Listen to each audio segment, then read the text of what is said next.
بسم اللہ الرحمن الرحیم عن زید بن ارقم قال قال اصحاب رسول اللہ صلی اللہ علیہ وسلم یا رسول اللہ ما هذه الاضاحی قال سنة ابیکم ابراہیم علیہ السلام قالوا فما لنا فيها یا رسول اللہ قال بكل شعرة حسنة قال فالصوف یا رسول اللہ قال بكل شعرة من الصوف حسنة۔ حضرت زید بن ارقم رضی اللہ تعالی عنہ نے فرمایا کہ حضور علیہ السلام کے صحابہ نے عرض کیا کہ یا رسول اللہ یہ قربانیاں کیا ہیں؟ تو آپ صلی اللہ علیہ وسلم نے فرمایا یہ تمہارے باپ حضرت ابراہیم کی سنت ہے۔ صحابہ نے عرض کیا یا رسول اللہ کیا اس سے ہم کو ثواب ملے گا؟ فرمایا ہر بال کے بدلے ایک نیکی ہے۔ عرض کیا یا رسول اللہ اور اون؟ تو آپ نے فرمایا کہ اون کے ہر بال میں بھی ایک نیکی ملے گی۔ ابن ماجہ کی یہ حدیث پاک ہے۔ ان عائشہ قالت قال رسول اللہ صلی اللہ علیہ وسلم ما عمل ابن آدم من عمل یوم النہر احب الی اللہ من احراق الدم فإنه ليأتي يوم القيامة بقرونها وأشعارها وأزلافها لأن الدم ليقع من الله بمكان قبل أن يقع بالأرض۔ ابن ماجہ اور ترمذی شریف کی حدیث پاک ہے۔ حضرت عائشہ صدیقہ رضی اللہ تعالی عنہا نے کہا کہ رسول کریم علیہ الصلوۃ والسلام نے فرمایا قربانی کے ایام میں ابن آدم کا کوئی عمل خدائے تعالیٰ کے نزدیک خون بہانے یعنی قربانی کرنے سے زیادہ پیارا نہیں ہے، اور وہ جانور قیامت کے دن اپنے سینگوں، بالوں اور کھروں کے ساتھ آئے گا، اور قربانی کا خون زمین پر گرنے سے قبل خدائے تعالیٰ کے نزدیک مقام قبول میں پہنچ جاتا ہے۔ ان حنش قال رأيت عليا يضحي بكبشين فقلت له ما هذا فقال ان رسول الله صلى الله عليه وسلم اوصاني ان اضحي عنه فانا اضحي عنه۔ ابو داؤد شریف کی حدیث پاک ہے۔ حضرت حنش رضی اللہ تعالی عنہ نے فرمایا کہ میں نے حضرت علی کرم اللہ تعالی وجہہ الکریم کو 2 دمبے ذبح کرتے ہوئے دیکھا، تو میں نے پوچھا یہ کیا ہے؟ انہوں نے فرمایا کہ حضور علیہ السلام نے مجھے وصیت فرمائی ہے کہ میں حضور کی جانب سے قربانی کیا کروں، تو میں دوسرا دمبا حضور کی جانب سے قربانی کر رہا ہوں۔ عن ابی ہریرہ قال قال رسول اللہ صلی اللہ علیہ وسلم من وجد ساعۃ ولم یضحی فلا یقربن مصلانا۔ حضرت ابو ہریرہ رضی اللہ تعالیٰ عنہ نے کہا کہ حضور علیہ السلام نے فرمایا کہ جس میں وسعت ہو اور قربانی نہ کرے تو وہ ہماری عیدگاہ کے قریب ہرگز نہ آئے۔ ابن ماجہ شریف کی یہ حدیث پاک ہے۔ عن ام سلمۃ ان النبی صلی اللہ علیہ وسلم قال اذا رأيتم هلال ذي الحجة واراد احدكم ان يضحي فليمسك عن شعره واظفاره۔ حضرت ام سلمہ رضی اللہ تعالی عنہا سے روایت ہے کہ نبی کریم علیہ الصلوۃ والتسلیم نے فرمایا کہ جب تم بقر عید کا چاند دیکھو اور تم میں کا کوئی قربانی کا ارادہ رکھے تو اس کو چاہیے کہ بال منڈانے، ترشوانے اور ناخن کٹوانے سے روکا رہے۔ یہ مسلم شریف کی حدیث پاک ہے۔ اب کچھ مسائل ہیں، توجہ کے ساتھ سنیں گے تو انشاءاللہ تعالی یاد بھی رہیں گے اور فائدہ بھی ہوگا۔ قربانی کے مسئلے میں صاحب نصاب وہ شخص ہے کہ جو 52.5 تولہ چاندی یا 7.5 تولہ سونے کا مالک ہو، یا ان میں سے کسی ایک کی قیمت کا سامان تجارت یا سامان غیر تجارت کا مالک ہو، اور مملوکہ چیزیں حاجت اصلیہ سے زائد ہوں۔ جو مالک نصاب اپنے نام سے ایک بار قربانی کر چکا اور دوسرے سال بھی وہ صاحب نصاب ہے تو اس بار اپنے نام سے قربانی دوبارہ واجب ہے۔ ہر سال یہی حکم اس کے لیے ہوگا۔ حدیث پاک میں ہے ان علی کل اہل بیت فی کل عام اضحیۃ۔ ترمذی شریف کی یہ حدیث پاک ہے۔ اگر کوئی صاحب نصاب اپنی طرف سے قربانی کرنے کے بجائے دوسرے کی طرف سے کر دے اور اپنے نام سے نہ کرے تو سخت گناہگار ہوگا، لہٰذا اگر دوسرے کی طرف سے بھی کرنا چاہتا ہے تو اس کے لیے ایک دوسری قربانی کا انتظام کرے۔ اب کئی سارے دوست احباب اس حوالے سے مسئلہ پوچھتے ہیں کہ میں اللہ کے نام پر قربانی کرتا ہوں جی، آپ ذبح کرنے کے لیے کسی کے پاس جائیں گے تو ذابح کو جب بلایا جاتا ہے، خاص پر علماء حضرات کو، امام حضرات کو، تو وہ اگر پوچھیں کہ یہ قربانی کس کی طرف سے ہے تو وہ کہتے ہیں جی اللہ کے نام پر، بس اللہ کے نام پر، رسول پاک علیہ الصلوۃ والسلام کے نام پر ہے جی، حضرت سیدنا علی المرتضیٰ کے نام پر ہے، سیدہ فاطمہ الزہرا کے نام پر ہے، تو بالکل ان کے نام پر قربانی کرنی چاہیے، لیکن جب تک آپ کے ذمہ واجب ہے، آپ اپنی قربانی نہیں کرتے اور آپ ان کے ناموں کی قربانی کرتے ہیں تو آپ کی یہ قربانی کرنے سے آپ کا واجب ساقط نہیں ہوگا۔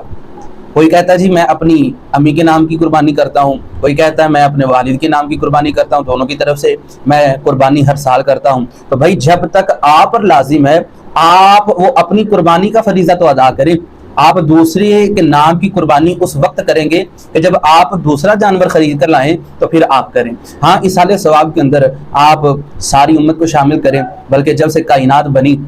اور جتنے لوگ ایمان کی حالت پہ وفات پا گئے یا موجود نے یا قیامت تک آئیں گے، آپ سب کو ہی اصالِ ثواب کر سکتے ہیں، لیکن فرضاں بھلائی بیٹھے ہو، نفلانی تھی جانتی ہو، یہ کام نہیں ہونا چاہیے کہ نفل آپ وہ لوگوں کے نام لے لیں، جی فلاں کے نام کا، فلاں کے نام کا، فلاں کے نام کا، بال یقین ان کو ثواب پہنچے گا، بال یقین، اور یہ کام بھی بالکل درست ہے، لیکن آپ کا جو واجب ہے وہ آپ کے ذمے سے ساقط اس طرح نہیں ہوگا۔ تو بہتر یہ ہے کہ اگر آپ کے ذمے قربانی لازم ہے تو پھر آپ اپنے نام کی قربانی کریں گے، والدین کے نام کی، اللہ کے نام کی، رسول پاک کے نام کی، دیگر پاک ہستیوں کے نام کی آپ قربانی نہیں کر سکتے، اصالِ ثواب کر سکتے ہیں۔ بعض لوگوں کا یہ جو خیال ہے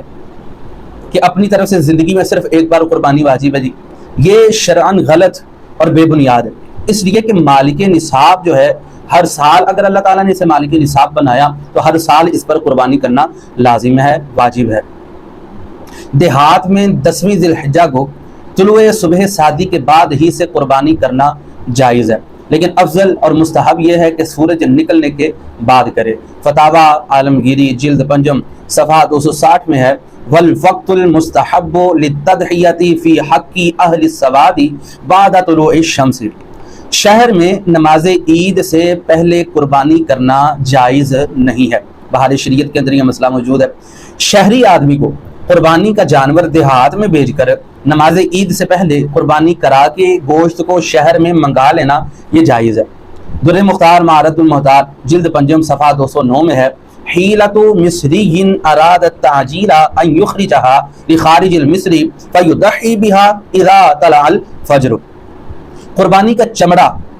یا گوشت یا اس میں کی کوئی چیز قصاب یا ذبح کرنے والے کو اجرت میں دینا جائز نہیں ہے، اجرت علیحدہ سے جو ہے وہ طے کی جائے گی۔ در مختار میں ہے، لا یعطى اجر الجزار منہا، یعنی قربانی کے جانور میں سے کچھ بھی اجرت کے طور پر نہیں دیا جا سکتا۔ ایک اور بڑا اہم مسئلہ جو آج کل سوشل میڈیا پر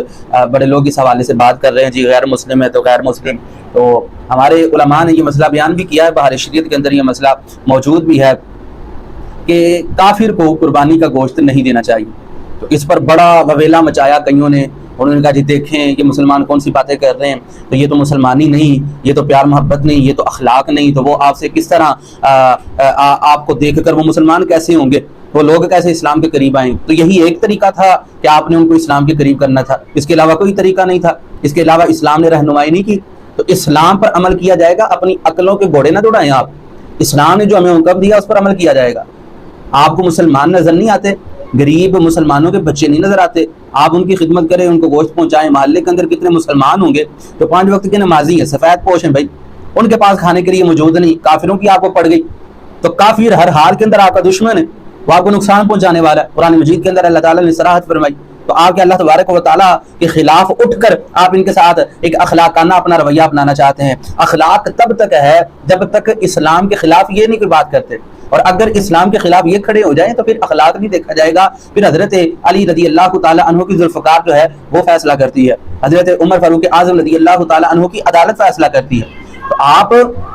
غیروں کے حقوق بعد میں ادا کریں بھائی، یہ آپ کے ذمے نہیں۔ وہی بات آگئی، فرضاں بھلائی بیٹھے ہو، نفلہ نہیں دی جاتی، آپ کے ذمے تو یہ ہے کہ آپ اپنے عزیز اقربا رشتہ دار جو ماڑے ہیں، غریب جنہوں نے قربانی نہیں کی، آپ کے عزیز رشتہ دار، آپ ان کو دے کر آئیں گوشت، اور ان پر اگر گوشت آپ صدقہ کریں گے، ان کو گوشت دیں گے، اس قربانی کے